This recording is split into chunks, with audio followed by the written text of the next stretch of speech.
there, this is Oscar Mikey and welcome back to this Europa Universalis 4 guide. We're continuing on with our Granada Re-Reconquista Ironman run. Trying to tie up a few loose ends here. We're still in this war with Portugal. If you remember from the last episode, we're being constantly marauded by this infuriating Portuguese fleet. And unfortunately I'm movement locked with my transport ship, so if the Portuguese decide to attack into that sea tile... no, it appears I'm able to re-embark my ship fast enough. Now, they were able to land 5,000 troops and actually eliminate my single garrison regiment in Madeira, but that is a trade I will happily take, and the reason why: the delay allowed us time to get our main fleet in position, and we are able to defeat the Portuguese fleet, only destroy three trade ships, I should say. But we're slowly whittling down that Portuguese fleet. We have got another problem we're going to have to deal with. I believe Madeira is the war goal, and so if they reoccupy that, can't have that at all. That's going to shift the war score in their direction. So we're going to have to mount an amphibious landing and retake possession of that island if we want to progress with this war. Now, we didn't destroy any of Portugal's remaining 3 heavy ships, and he can still do a heck of a lot of damage. So we're going to have to hunt him down. Now, if they remain stationary in the Gulf of Cadiz, I don't know why the heck they would do that, but if they do, that's going to spell the end of the Portuguese fleet. Okay, so they must have retreated to a port and then immediately left the Gulf of Cadiz. Well, there go the 3 heavy ships. That was very nice of them to do that. I appreciate that greatly. So that is the Iberian faction's fleet utterly destroyed. From here on out, we have total naval superiority. Castile and Portugal, neither of them can muster any type of army to contest with us. And we take out the last remaining Castilian heavy ship. Alright, that's terrific. No more heavy ships to worry about. We can start implementing that blockade I was talking about. But the first thing we'll rather do is regain control of Madeira, which Portugal have just taken. Now, they do have 4,000 troops. We can assume those troops are going to be vastly superior to our own. So we're going to have to marshal up as many transport ships as we possibly can. Transport our army to Ifni and be prepared to reinforce if the need requires it. Yeah, you can see the scale of their army. We wouldn't have a hope in hell of invading Spain itself. Now I'm transporting all my non-transport ships to the Mediterranean, since we're now transitioning into setting up that all-important blockade. In the meantime, I'm going to build some transport ships. We'll need quite a significant army size if we have going to have any hope of taking out that Portuguese army. So we'll wait for those transport ships to complete. In the meantime, I'm going to go about setting up this blockade, and I'm doing that now.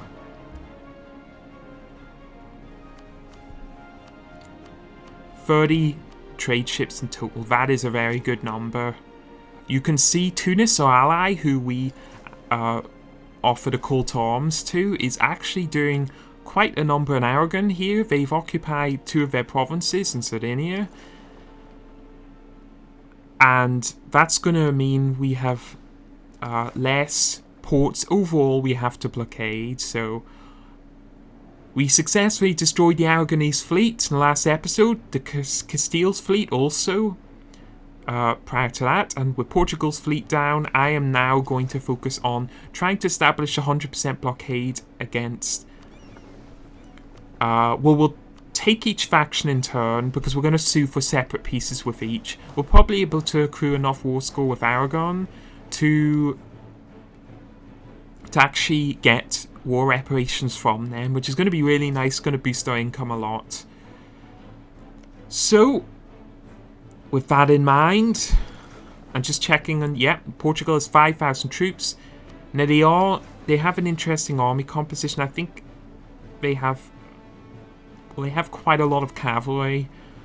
So we're going to have to build up quite a big army in order to be able to take that amphibious landing. So our goal here, we're at war with a whole bunch of nations, but we'll try and take each out in turn, opting to sue for white pieces with Aragon and Portugal, with Aragon and Castile first. Might not get enough war score with Castile actually, but certainly Aragon, since we destroyed their fleet and we're occupying a lot of their island provinces. Growth of cities attracts serfs. Well, I hate this decision because I don't like switching around base tax and losing loyalty. With that said, morale of armies 10% for 20 years. Do we really want to risk it? Better take the base tax. You might be wondering why I dislike that decision so much. It does actually transfer base tax to your capital, which by its definition is zero autonomy, so it is an income increase.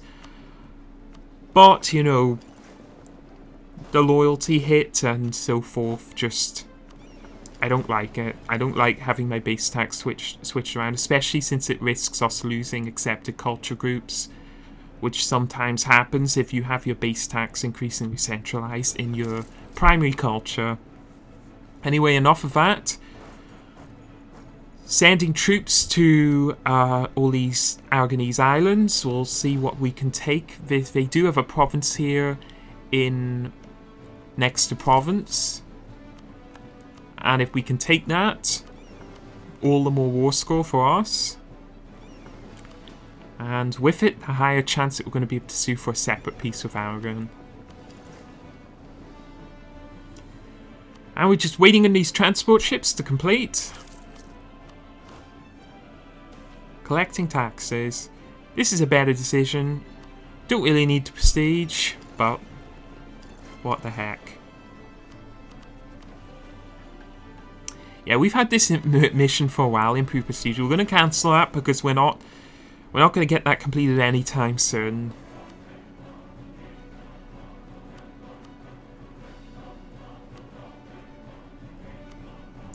Alright. If we could occupy Naples, that would be great, but they probably have an army stationed there.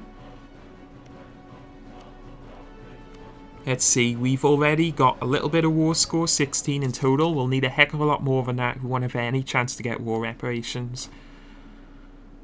Yeah, so we occupied that province, close to Provence. Not even going to try and pronounce it. So we're doing alright. Now they are moving, so okay, so they obviously have military access through France, so I'm going to have to evacuate. Well, we'll disband the regiment since we don't really need it. Can't really be bothered evacuating it, so we'll have to reimpose a blockade there. Aragon does have 13,000 troops in Naples, I can see that now. And with 3 fortifications, we don't really have any realistic prospect of launching an amphibious landing there. We don't have enough transport ships. So we'll ignore that and focus on the blockade. Here's an interesting decision.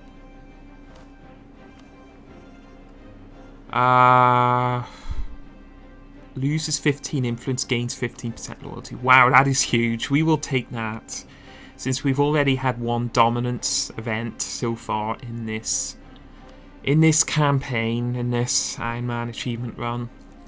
Yeah, so all of the Castile's army and all that stuff is going up north.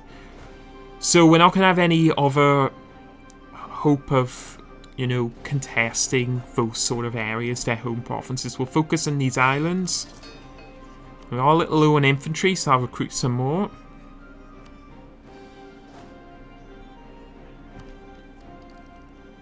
Plough all our... I forgot we went with Maritime Idea Group first. So Maritime is actually very good. It's not ideal for first idea group, but when we're playing so far behind technology, it's only real option. Diplotech is the only thing we can really afford to kind of short for the time being. So that's what we're going to do. Marshal up our transport ships and prepare the amphibious landing. I'm not expecting too heavy opposition. It was only 5,000 troops, should be able to overwhelm it. I am aware that their troops are significantly higher quality than my own, much higher tech. So we'll go with the overkill approach, assign our general, 10 transport ships should be more than sufficient. Alright, here we go. I can easily call in reinforcements, so we're really leaving nothing to chance here. Mohammed Nasrid is going to be leading the advance. Can't really be bothered recruiting a new general. So we take, obviously, the -2 penalty to attacking force due to an amphibious landing, and we win easily. Lose 1,100 troops. Because the enemy army has nowhere to retreat to, they are effectively stack wiped. So that's us army successfully dispatched with. I don't think we get extra war score from stack wiping when an enemy army retreats in an island province. A little, I don't think they do anyway, I've checked before, so that's a little bit of interesting information. Nonetheless, we're not going to be really struggling with the war score. So, we've got that island, we'll move on to the Azores.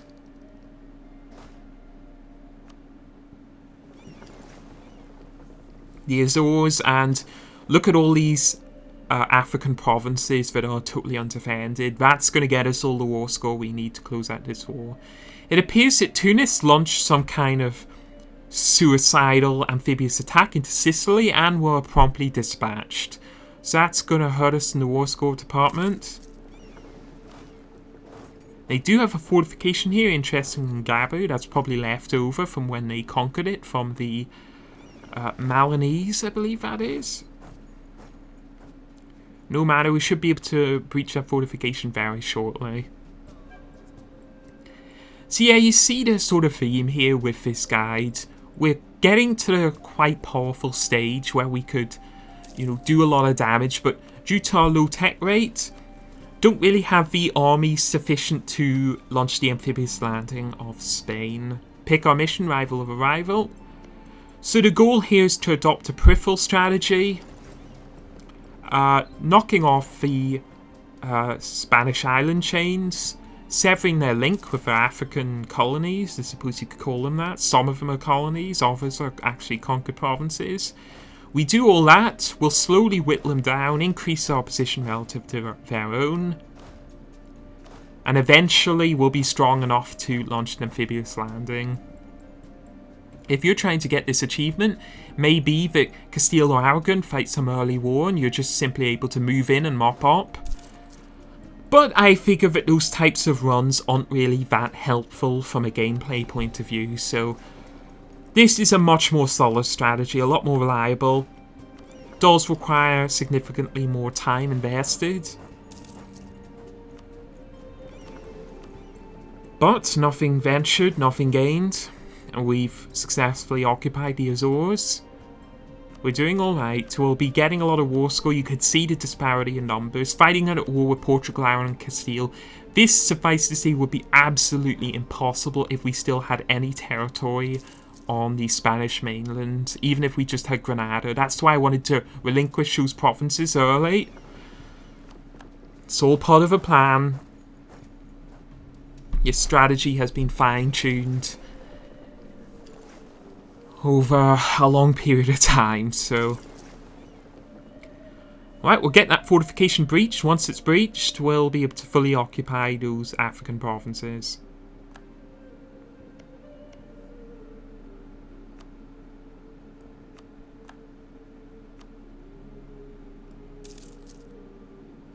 Just working on that now. Knowing my luck, this siege will probably go over to 80 or 90%, but it's not really a big deal. We have a lot of time with this war. We're not suffering any penalties to war exhaustion. We've got total naval superiority. Another thing to note, I don't know how exactly war exhaustion works now. It seems to me that the AI gets some sort of dispensation on war exhaustion generated through implementing a blockade. Whenever I get fully blockaded, the war score ticks up like crazy. When I impose the same blockade in the AI, it usually ticks up very slowly. Don't really know what's going on there. Maybe you've some insight. But for the time being, with those maritime idea groups, helped us a lot. That excellent admiral we obviously got, all helped in getting that all-important naval superiority.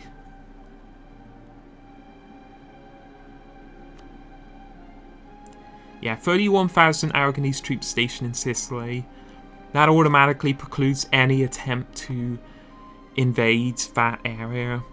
If we did invade it and occupy it, we could set up a blockade, potentially, but... yeah, this is something that happens to me quite a lot, so... I don't... yeah, noble rebels rise in the Azores, so we are going to have to take out those noble rebels. They eliminated our garrison there, I think. That is a bit of a shame. Not going to lie, quite frustrating, especially since that's one of the islands we're coveting as part of this war. So it just means we're going to have to spend even more time successfully occupying those island chains. Completed our siege of Gabu, which is good news for us. Cape Verde is next. There goes Sierra Leone. Occupied all African coast. You can see we're really starting to roll in the war score here. And in the meantime, we're waiting to build up war score with Aragon. They'll not accept peace so long as the war's been going on for a short duration. So I'll transport 1,000 troops to... oh, where?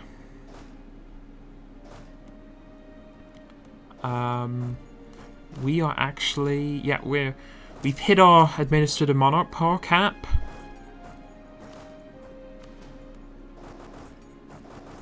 Good gracious, so Portugal has a bunch of territory in Africa, a lot more than I anticipated. They've really been doing work in the colonization front. So let me pause here before I forget. Upgrade my administrative tech level. Got a new idea group. Haven't quite decided what I'm going to pick yet, but it'll be sure to be a good one. Finish this war first.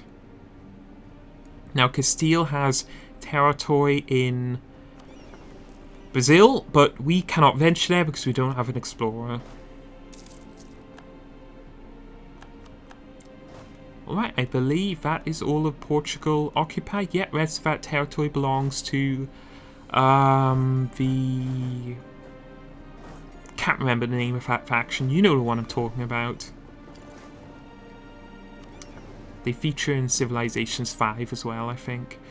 So, these noble rebels appear to be moving. Where they're moving to, I'm not sure, but that's going to save us launching yet another amphibious landing. Power projection is dipped below 50, but that will be changed once we've won this war. Outcome of this war is, to all intents and purposes, a foregone conclusion. Winning those naval battles proved to be decisive, as you can see. And when we're wanting to separate peace out with Aragon, I'll take the liberty of moving my ships around, ensuring that all of Aragon's ports are blockaded. That's going to give us the war score we need, hopefully, to sue for a separate peace and get war reparations from them. Don't underestimate the power of those war reparations. More war reparations, more money, better advisors, better tech, better military economy, and so on and so forth.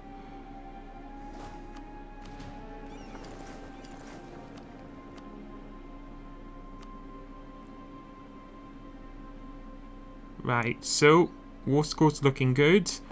I'm just seeking to reoccupy the Azores. Slowly but surely progressing this war.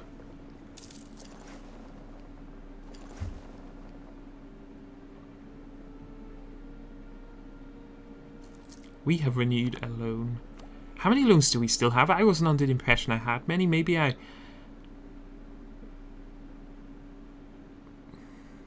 probably... I don't know. Who knows? Thought I repaid most of my loans.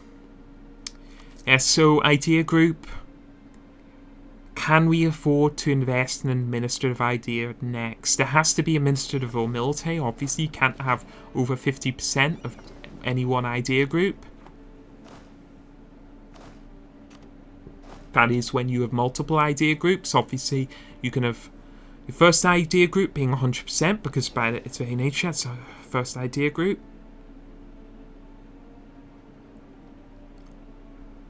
Alright. Not the most exciting of wars, but it has to be done. Our great faction leader with incredible stats has perished. He's been replaced by our mediocre, but, you know, 351. That's actually perfectly average. 9 monarch power overall, so can't really complain about that. If I got average leaders every time, I'd be a happy camper. So Castilian Brazil has joined the war. Didn't actually notice that. That's because that has become a colonial nation whilst we've been waging this war. Go ahead and get these national decisions out of the way with.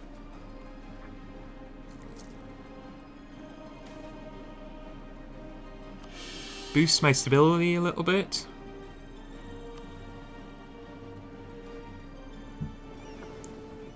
And let's set about occupying that island.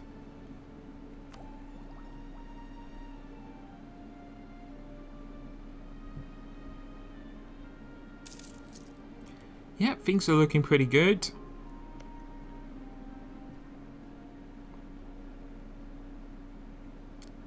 Let's see here. They do have all very low war exhaustion, but their war enthusiasm is slowly dropping. Their arrogance is high. That will decline as the war is drawn out. Our war enthusiasm is only medium. I wonder why that is. Doesn't matter though. That is a tool purely used for calculating whether or not an AI faction will sue for peace. Interesting to note though. Oh great, we completed that mission for 25 diplomatic power. Which mission? Well, improve prestige is a foregone conclusion. I am not going to be fighting with the Mamluks anytime soon, so we'll keep that mission and then figure out what to do with it later. Yeah, we've occupied as many of Portugal's provinces as we can.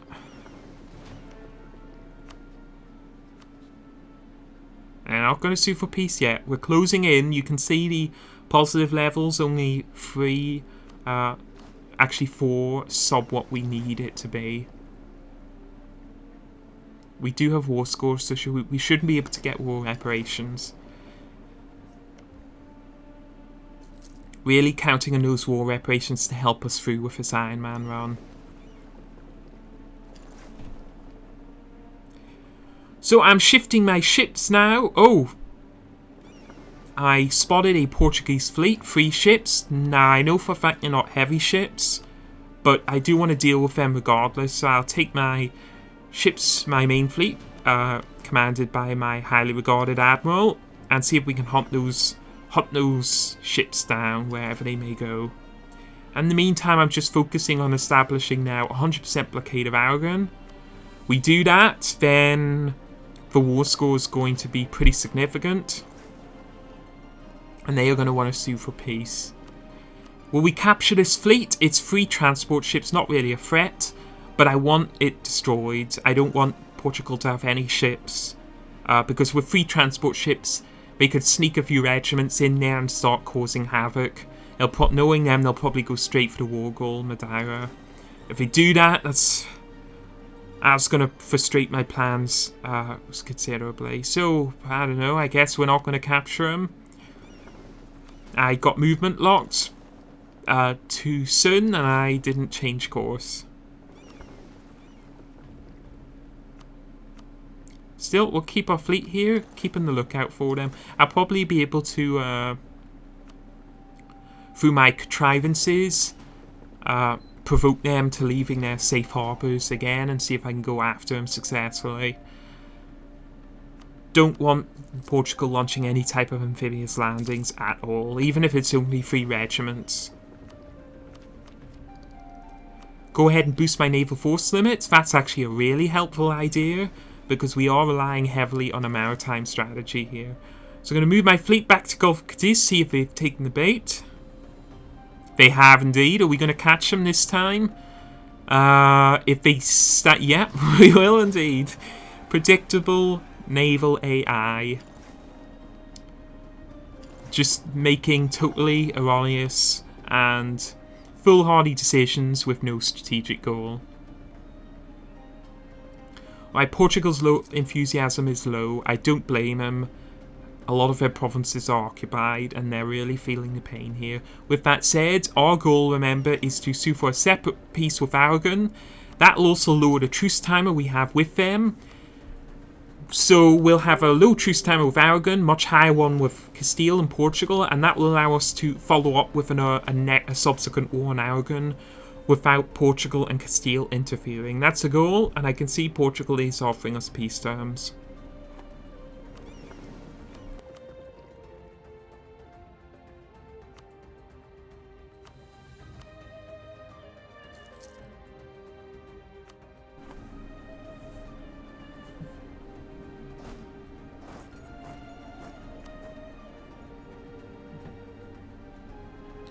So we're just working on that blockade now. They will accept peace, they will also accept war reparations. We could drag out the war and get more ducats. I think that's probably not a bad idea. I believe, no, we don't have 100% blockade yet. Importing naval supplies, diplomatic power, mercantilism. I would normally advise mercantilism, but since we're doing this as sort of a run, I'll go ahead and take whatever monarch power I can. And our feared admiral, who undoubtedly changed the course of our last war, has unfortunately died. So that's well, if there was any time to die, it would be now, considering we've won the naval contest. We're not going to be really opposed navally anymore, so we got our use out of him. A good admiral is worth his weight in gold. New heir, 12 stats overall. That's very, very good. 1 above average. No, 3 above average, I should say. Another pesky decision. Oh, sure, a lot of these. Well, I don't particularly want to be losing any loyalty. Loan renewed, that led to inflation. Yeah, we're getting this war score with Aragon slowly but surely. We only have a 68% blockade though, so it doesn't look like I'm going to be able to achieve any more than that unless I build more ships. That is not bad. We will get 213 ducats and war reparations. I'm just seeing if we can get more. The max sale offers 236. Speed up time, just since there's nothing happening. That will be great. It'll also give us more war score against Castile and Portugal, because we can focus on blockading them alone. So that looks good to me. War reparations and 234 ducats. We'll take it. Excellent. That will also put the truce timer with Aragon on a much lower level, lower threshold. It's also going to allow us to repay 2 loans, which we'll do immediately. And the war reparations is going to help us a lot in the long term. Really augment overall income. Another estates interaction. Alright, now it's a pretty straightforward process. We want to establish 100% blockade of Castile and Portugal. And once we've done that, we'll sue for peace.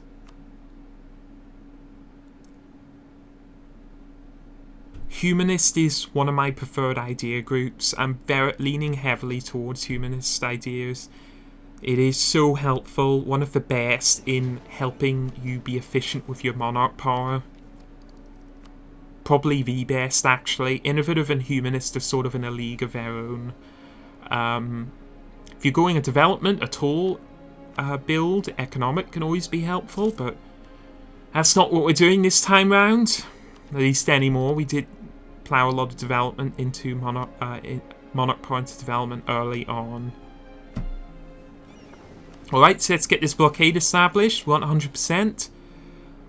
War score with Portugal is only 35% at the moment. We're going to need to increase that substantially if we want to get everything we want from this war. Tunis is going to help us. with this blockade. You can see that. That's actually extremely useful because I don't know if I have enough ships to complete 100% blockade alone. Now we are going to suffer naval attrition here. Now that's fine so long as we get peace quickly. So Castile will also sue for a separate peace. I wasn't actually expecting that since we haven't occupied any of their territory. We will take it. So we get war reparations. So this is excellent. This is turning out to be a heck of a profitable war. We got war reparations and money from Aragon. Now we've got war reparations from Castile. That's shot our war score with Portugal way up. We'll now focus purely on blockading them. And that should give us the war score we need to get more war reparations, more money, and we're looking for Madeira and the Azores.